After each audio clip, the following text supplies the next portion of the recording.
kasalukuyan po nating pupuntahan ngayon dito sa Taytay Rizal, si Karen Davila. Karen Davila, pasok! Maraming salamat, Ted. At ngayon ay makikita ninyo sa likuran ko at ang nagsusumamong at galit na baha. At dito sa barangay Taytay Rizal, sa barangay Tuluan, ay ilang bayan na at ilang bahay na umano. Ang talaga namang naano na siya.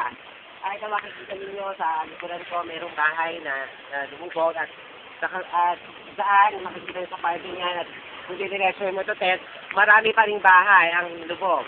At kasalukuyang isa lang ang naulat na patay na bata. Karen, sandali, Karen. Yes, sir.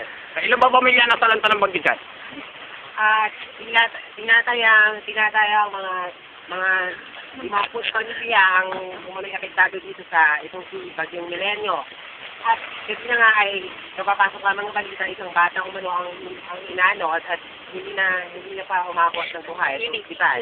Yan ang kaganapan ngayon dito sa barangay San Taytay Rizal. Karen Davila, Patrol ng Pilipinas. Maraming salamat, Karen Davila.